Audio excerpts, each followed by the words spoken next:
নমস্কাৰ, মই অম্লান। আজি লৈ আহিছোঁ বুৰঞ্জীৰ কেইটামান প্ৰশ্ন উত্তৰ। আহক এইখিনি আমি আলোচনা কৰোঁ। প্ৰাচীন অসমৰ ইতিহাসৰ ৰচনাত আটাইতকৈ বেছি সমল যোগোৱা সংস্কৃত গ্ৰন্থখন হৈছে কালিকা পুৰাণ। অসমৰ প্ৰাচীনতম শাসকগৰাকী হৈছে মহীৰংগ দানৱ।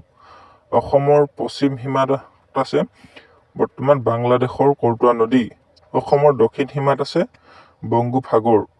আহোমসকলৰ ভাষাত অসমৰ নাম হৈছে মুংডুংখাম।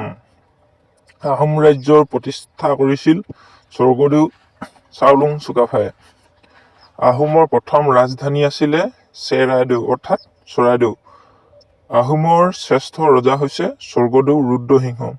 আহোমৰ শেষৰজন ৰজা হৈছে চন্দ্ৰকান্ত সিংহ। পিতৃক হত্যা কৰি ৰাজপাটত বহা আহোম ৰজাজন হৈছে চুকলেংমুং।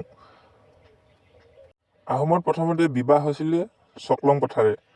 ল'ৰা ৰজাৰ প্ৰকৃত নাম আছিলে চুলিকফা। মূলাগাভৰু হৈছে বৰগোহাঁই ফাটচেংমুঙৰ পত্নী।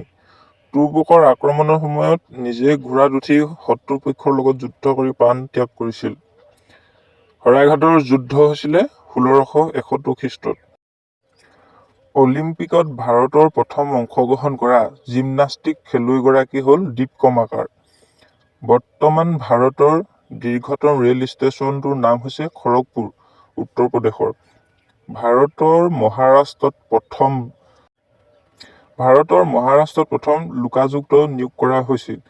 ভাৰতৰ ৰাজস্থানত প্ৰথম পঞ্চায়ত প্ৰথা আৰম্ভ হৈছিল। বুদ্ধদেৱে প্ৰথমতে সাৰনাথত তেওঁৰ বাণীসমূহ প্ৰচাৰ কৰিছিল। প্ৰতিকূল পৰিস্থিতিৰ ধৈৰ্য্যৰে সন্মুখীন হোৱাজনেই সাহসী ব্যক্তি। উক্ত মহৎলোকৰ বাণীষাৰ কৈছিলে হোমেন বৰগোহাঁই। প্ৰথম মোৱামৰীয়া বিদ্ৰোহ হৈছিলে 1700। দন্দুৱা বিদ্ৰোহ হৈছিলে আহোম ৰজা কমলেশ্বৰ সিংহৰ দিনত। দন্দুৱা বিদ্ৰোহৰ নেতা আছিলে হৰদত্ত আৰু বীৰদত্ত। দন্দুৱা বিদ্ৰোহৰ কাৰণ হৈছে কামৰূপত আহোম বৰফুকন কলীয়া ভোমোৰাৰ অত্যাচাৰ। জলম বঁটা বা নকল আহোম ৰজা কীৰ্তিচন্দ্ৰ। চকৰি ফেঁটী বুৰঞ্জীৰ ৰচক হৈছে নুমলী বৰগোহাঁই। মোগলসকলে অসম আক্ৰমণ কৰিছিলে 17 বাৰ। মানৰ প্ৰথম আক্ৰমণ হৈছিলে 1817 খ্ৰীষ্টত। অসমলৈ মান আনিছিল বদন বৰফুকনে। দিহিঙীয়া ৰজাৰ প্ৰকৃত নাম চুহুংমুং। খুৰা ৰজা হৈছে চুকাফা। ভগনীয়া ৰজা বুলি কোৱা হয় জয়ধ্বজ সিংহক। বৰ্মন বংশৰ শ্ৰেষ্ঠ ৰজা হৈছে ভাস্কৰ বৰ্মন। কুৰুক্ষেত্ৰৰ যুদ্ধত অংশগ্ৰহণ কৰা অসমৰ লোকজন হৈছে ভগদত্ত।